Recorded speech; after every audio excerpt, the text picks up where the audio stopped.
Sir, ഈ നിലമ്പൂർ ഇലക്ഷനുമായി ബന്ധപ്പെട്ട് വീണ്ടും വിവാദങ്ങൾ കത്തിപ്പടരുകയാണ്. ഇപ്പോൾ രാഹുൽ മാങ്കൂട്ടത്തിൻ്റെയൊക്കെ പെട്ടി പരിശോധിച്ചതുമായി ബന്ധപ്പെട്ടുള്ള വിവാദങ്ങൾ ഇപ്പോൾ കത്തിയിൽക്കുകയാണ്. നമ്മൾ പാലക്കാടും ഇത് കണ്ടതാണ്.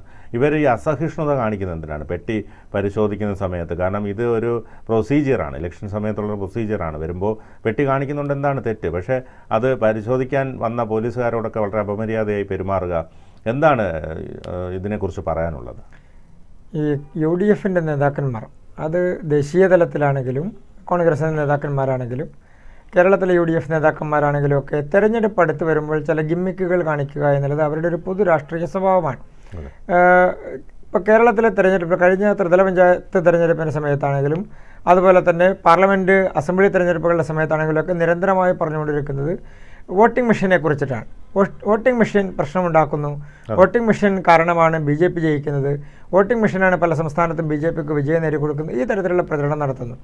വോട്ടിംഗ് മെഷീനും തെരഞ്ഞെടുപ്പും തമ്മിൽ സുതാര്യമായിട്ടുള്ള തെരഞ്ഞെടുപ്പ് നടത്താൻ വോട്ടിംഗ് മെഷീൻ ഉപയോഗിക്കുന്നതിനേക്കാൾ അപ്പുറത്ത് ഏതെങ്കിലും ഒരു തെരഞ്ഞെടുപ്പ് കേസുമായി ബന്ധപ്പെട്ടുകൊണ്ടോ തെരഞ്ഞെടുപ്പ് നടപടിക്രമവുമായി ബന്ധപ്പെട്ടുകൊണ്ടോ വോട്ടിംഗ് മെഷീൻ മൂലം അതൊരു പ്രശ്നമായി തീർന്നിട്ടുണ്ട്, അല്ലെങ്കിൽ കള്ള വോട്ടിൻ്റെയോ അല്ലെങ്കിൽ മറ്റേതെങ്കിലും തരത്തിലുള്ള ഡ്യൂപ്ലിക്കേറ്റ് വോട്ടിങ്ങിൻ്റെയോ പ്രശ്നമുണ്ടായിട്ടുണ്ട് എന്നുള്ളത് ഒരു സ്ഥലത്തും നിയമപരമായി തെളിയിക്കപ്പെട്ടിട്ടില്ല, ഒരു കോടതികളിലും തെളിയിക്കപ്പെട്ടിട്ടില്ല. അപ്പോൾ അതൊരു പ്രചരണത്തിൻ്റെ ഭാഗമാണ്. വോട്ടിംഗ് മെഷീൻ ഒരു കുഴപ്പമുണ്ടാക്കുന്ന സംവിധാനമാണ് എന്ന് പ്രചരിപ്പിക്കുന്നതിൻ്റെ ഭാഗമായി ജനാധിപത്യത്തിൽ ഇതൊരു വലിയ കുഴപ്പമുണ്ടാക്കുന്ന സംവിധാനമാണ് എന്ന് പറയുക എന്നുള്ളത് അവരുടെ ഒരു സ്ഥിരം രാഷ്ട്രീയത്തിൻ്റെ ഭാഗമാണ്. ഏതാണ്ട് സമാനമാണ് ഭരണഘടനാ സ്ഥാപനമായിട്ടുള്ള തെരഞ്ഞെടുപ്പ് കമ്മീഷനെ അപകീർത്തിപ്പെടുത്തുക എന്നുള്ളത്. ഇപ്പോൾ തെരഞ്ഞെടുപ്പ് കമ്മീഷൻ തെരഞ്ഞെടുപ്പ് പ്രഖ്യാപിച്ചാൽ എടുക്കുന്ന നടപടികൾ ഓരോന്നും തെരഞ്ഞെടുപ്പ് ചട്ടങ്ങളുടെയും തെരഞ്ഞെടുപ്പ് റൂൾസിൻ്റെയും അടിസ്ഥാനത്തിലാണ്. അപ്പോൾ ആ തെരഞ്ഞെടുപ്പിൻ്റെ ഹാൻഡ് ബുക്കിന് അപ്പുറത്ത് നിന്നുകൊണ്ട്, അതിൽ പറയുന്ന വ്യവസ്ഥകൾക്കപ്പുറത്ത് നിന്നുകൊണ്ട് തെരഞ്ഞെടുപ്പ് കമ്മീഷന് ഒരു നടപടിയും സ്വീകരിക്കാൻ കഴിയില്ല. അത് നോട്ടിഫിക്കേഷൻ മുതൽ നോമിനേഷൻ സ്വീകരിക്കുന്ന കാര്യത്തിലാണെങ്കിലും സൂക്ഷ്മ പരിശോധനയുടെ കാര്യത്തിലാണെങ്കിലും അതുമായി ബന്ധപ്പെട്ടുകൊണ്ട് ആരുടെയെങ്കിലും നോമിനേഷൻ റിജക്റ്റ് ചെയ്യുന്ന കാര്യത്തിലാണെങ്കിലും ഒക്കെ തെരഞ്ഞെടുപ്പ് കമ്മീഷൻ സ്വീകരിക്കുന്ന നടപടികൾ ഹാൻഡ് ബുക്കിൻ്റെ അടിസ്ഥാനത്തിലാണ്. ഇപ്പോൾ കോൺഗ്രസ്സുകാർ പ്രചരിപ്പിക്കുന്ന ഒരു പ്രധാനപ്പെട്ട വിഷയം എന്താണ്? തങ്ങളുടെ പെട്ടികൾ പരിശോധിക്കുന്നു. അവർ എന്തിനാ പെട്ടി കൊണ്ടുവരുമ്പോൾ അതിൽ പണമുണ്ടോ ഇല്ലയോ എന്നുള്ളത് പരിശോധിക്കുമ്പോൾ തടസ്സപ്പെടുത്തുന്നത്? അപ്പോൾ എന്തുകൊണ്ട് അവർ തടസ്സപ്പെടുത്തുന്നു എന്നുള്ളതാണ് പ്രധാനപ്പെട്ട വിഷയം. ഒന്നുകിൽ അവർക്ക് സുതാര്യമായി, നമ്മുടെ രാജ്യത്ത് ഒരാൾ യാത്ര ചെയ്യുമ്പോൾ ആ ആളുടെ വാഹനം പരിശോധിക്കാൻ പോലീസ്, ഇനി തെരഞ്ഞെടുപ്പ് ഘട്ടം അല്ലെങ്കിൽ പോലും പോലീസ് പരിശോധിക്കാൻ തയ്യാറായാൽ ജനാധിപത്യ സംവിധാനത്തിൽ എല്ലാവരും അംഗീകരിക്കുകയും അനുവദിക്കുകയും ചെയ്യില്ലേ? അത് വാഹനം പരിശോധിക്കാനാണെങ്കിലും സുരക്ഷയുടെ ഭാഗമായി പരിശോധിക്കാനാണെങ്കിലും ഒക്കെ നടക്കുന്ന നടപടികളാണ്. എത്രയോ പോലീസ് സംവിധാനങ്ങളുടെ ഭാഗമായിട്ടുള്ള അന്വേഷണങ്ങൾ, പരിശോധനകളൊക്കെ ദൈനംദിനം റോഡിൽ നടക്കുന്നു. അപ്പോൾ റോഡിൽ നടക്കുന്ന പരിശോധനകളുടെ ഭാഗമായി അത് അംഗീകരിക്കുന്നതിന് പകരം, നിയമപരമായ നടപടിക്രമത്തിൻ്റെ ഭാഗമായി അത് അംഗീകരിക്കുന്നതിന് പകരം UDF നടത്തുന്നത് അവിടെ ഒരു പ്രശ്നമുണ്ടാക്കുക. അപ്പോൾ തങ്ങളുടെ കയ്യിലുള്ളതെല്ലാം പിന്നീട് വസ്ത്രങ്ങളാണ് എന്ന് പറയുക. അപ്പോൾ അവരുടെ ഒരു സുതാര്യത, ഞങ്ങളുടെ ഒരു സുതാര്യത കാണിക്കാനുള്ള മേഖലയായി അത് ഞങ്ങൾ ഉപയോഗിക്കുന്നു എന്നുള്ളതിനേക്കാൾ അപ്പുറത്ത് UDF നേതാക്കന്മാർക്കുള്ള രാഷ്ട്രീയ ലക്ഷ്യം ഇത് തെരഞ്ഞെടുപ്പ് കമ്മീഷൻ ഞങ്ങളെ മാത്രം എയിം ചെയ്യുന്നു എന്ന് പറയുക. അതുവഴി BJPക്കെതിരെ, ഇപ്പോൾ സംസ്ഥാനം ഭരിക്കുന്ന പാർട്ടിക്കെതിരെയൊക്കെ ഒരു നിലപാടുകൾ സ്വീകരിക്കുക. ആ ഒരു രാഷ്ട്രീയം എന്ന് പറയുന്നത് എത്രത്തോളം ഗുണകരമാണ് എന്നുള്ളത് അവർ തന്നെ ആലോചിക്കേണ്ടതാണ്.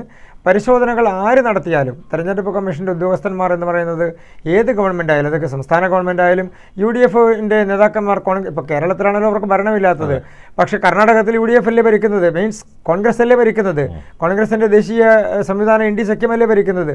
അപ്പോൾ സ്വാഭാവികമായി അവർ ഭരിക്കുന്ന സംസ്ഥാനങ്ങളുണ്ടല്ലോ, ആ സംസ്ഥാനങ്ങളിൽ പോലും തെരഞ്ഞെടുപ്പ് നടക്കുമ്പോൾ പരിശോധനകൾ നടക്കില്ലേ? അത് പ്രതിപക്ഷ നേതാക്കന്മാരുടേതാണെങ്കിലും MLA മാരുടേതാണെങ്കിലും MP മാരുടേതാണെങ്കിലും രാഷ്ട്രീയ നേതാക്കന്മാരുടേതാണെങ്കിലും, ഇനി അതൊന്നുമല്ലാത്ത വാഹനങ്ങൾ പൊതുവായി യാത്ര ചെയ്യുന്ന സമയത്തുമൊക്കെ തെരഞ്ഞെടുപ്പ് സമയത്ത് പരിശോധന ഉണ്ടാവുക എന്നുള്ളത് തെരഞ്ഞെടുപ്പ് സുതാര്യമായി നടത്തുന്നതിന് വേണ്ടിയിട്ടുള്ള നടപടിക്രമങ്ങളുടെ ഭാഗം മാത്രമാണ്.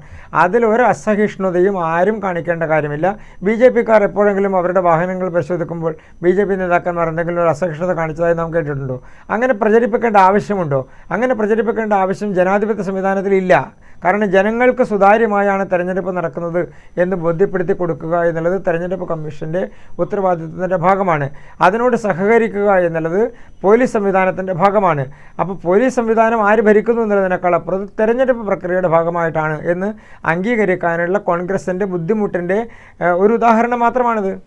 അതുമാത്രമല്ല ഒരു അച്ചടക്കമില്ലായ്മയും അതിനകത്ത് ദർശിക്കാൻ കഴിയുന്നുണ്ട്. ഇപ്പോൾ ഈ രാഹുൽ മാങ്കൂട്ടത്തിൻ്റെയും അതോടൊപ്പം ഷാഫി പറമ്പിലിൻ്റെയൊക്കെ പല നിലപാടുകൾ അവർക്ക് ഈ വിജയമൊക്കെ വന്നപ്പോൾ ഒരു അഹങ്കാരം അവരിലുണ്ടായിട്ടുണ്ടെന്ന് സംശയിക്കേണ്ടിയിരിക്കുന്നു. അതുമാത്രമല്ല ശശി തരൂരിനെ പോലെയുള്ള ഒരാൾ പ്രചരണത്തിലേക്ക് വരണ്ട എന്നുള്ളൊരു തീരുമാനത്തിൽ പോലും കോൺഗ്രസ് എത്തി നിൽക്കുന്നു. അവരുടെ ഒരു അപജയത്തിലേക്കല്ലേ കോൺഗ്രസ് പോകുന്നത്?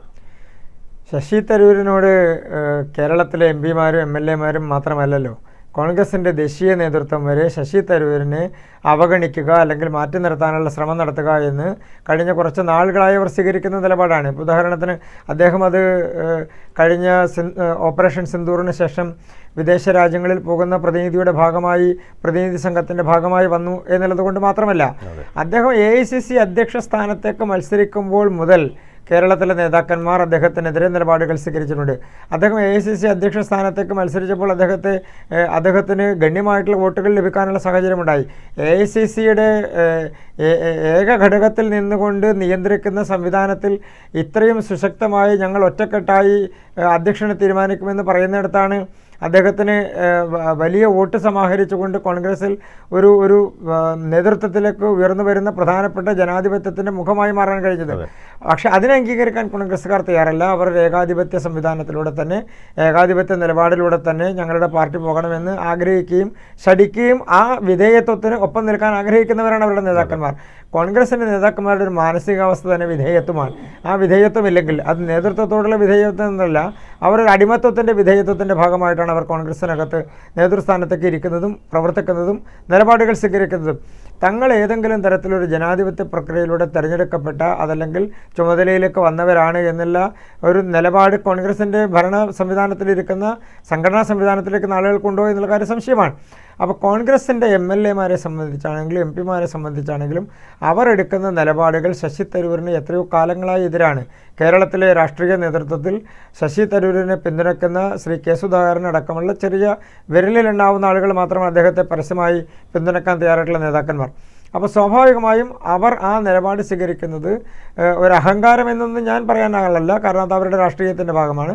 പക്ഷേ അതിലൊരു പ്രധാനപ്പെട്ട വിഷയമുള്ളത്, അവർ അതിനെ കാണുന്നത് ഒരു കുതന്ത്രത്തിൻ്റെ ഭാഗമായിട്ടാണ് എന്നുള്ളതാണ്. ഇപ്പോൾ രാഷ്ട്രീയ നിലപാട് സ്വീകരിക്കാം, പക്ഷേ അത് ഏതെങ്കിലും തരത്തിൽ വോട്ട് ചെയ്യാൻ വരുന്ന ജനാധിപത്യ പ്രക്രിയയുടെ ഭാഗമായി മാറുന്ന ആളുകളോട് തങ്ങളുടെ കയ്യിൽ പണമുണ്ടോ ഇല്ലയോ എന്ന് പരിശോധിക്കുന്ന ആളുകളെ അവർക്കെതിരെ നിലപാട് സ്വീകരിച്ച് രംഗത്ത് വരിക എന്ന് പറഞ്ഞാൽ, അന്വേഷണത്തെ തടസ്സപ്പെടുത്തുക എന്ന് പറഞ്ഞാൽ, പരിശോധനകളെ തടസ്സപ്പെടുത്തുക എന്ന് പറഞ്ഞാൽ സ്വാഭാവികമായും അവർ ചെയ്യുന്ന ഒരു നടപടി ജനാധിപത്യ വിരുദ്ധമാണ് എന്നതാണ്, ഭരണ സംവിധാനത്തിന് വിരുദ്ധമാണ്. ഭരണ സംവിധാനം എന്ന് ഞാൻ ഉദ്ദേശിക്കുന്നത് ഗവൺമെൻറ് അല്ല, മറിച്ച് ജനാധിപത്യത്തിൽ തെരഞ്ഞെടുപ്പ് നടത്തുന്ന ഉദ്യോഗസ്ഥന്മാരുണ്ട്, തെരഞ്ഞെടുപ്പ് നടത്തുന്ന സുതാര്യമായി നടത്തുന്ന തെരഞ്ഞെടുപ്പ് കമ്മീഷനുണ്ട്.